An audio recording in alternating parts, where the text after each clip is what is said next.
আসসালামু আলাইকুম। আশা করি সকলেই ভালো আছেন। আজ আমি এখানে নিয়ে এসেছি লাউ শাকের পাকোড়া। খুব সহজভাবে আমি এই রেসিপিটি তৈরি করেছি। আশা করি আপনাদের ভালো লাগবে।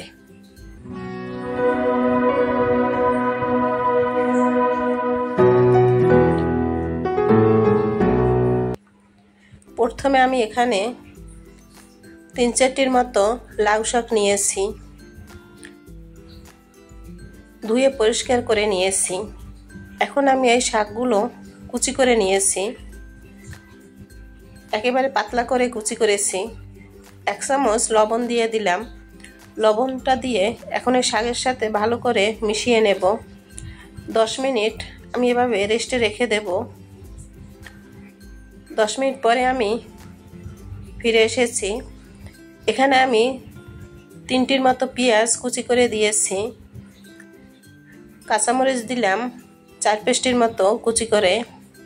আধা চামচের মতো মরিচের গুঁড়ো দিলাম। সামান্য পরিমাণে হলুদের গুঁড়ো দিলাম। জিরার গুঁড়ো দিলাম 1 চামচের মতো। গরম মশলার গুঁড়ো দিলাম 1 চামচের মতো।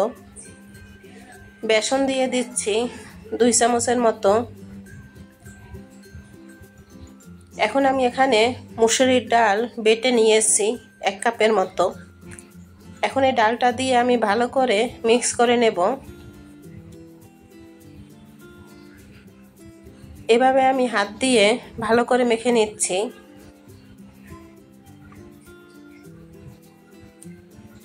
এখন আমি এর ভিতরে একটি ডিম ভেঙে দেব। ডিমটা দেওয়ার পরে ভালো করে আবার মিশিয়ে নিচ্ছি।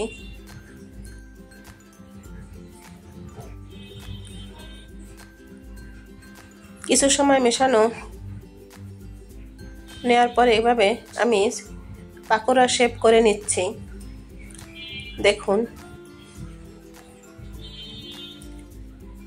ফ্রাই প্যানে তেল গরম করে দিয়েছি। এখন আমি এই পাকোড়াগুলো ভেজে নিচ্ছি। খুব মজার একটি খাবার লাউ শাকের পাকোড়া।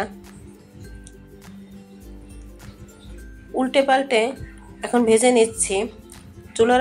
চুলার আঁচটা আমি মাঝারি রেখেছি। পাকোড়াগুলো ভাজা হয়ে গেছে।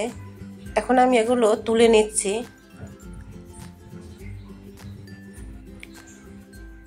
তৈরি হয়ে গেল লাউ শাকের পাকোড়া।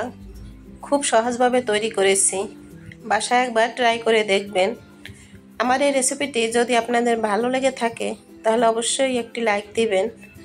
সাবস্ক্রাইব করে পাশে থাকার অনুরোধ রইল। সকলেই ভালো থাকবেন। আল্লাহ হাফেজ।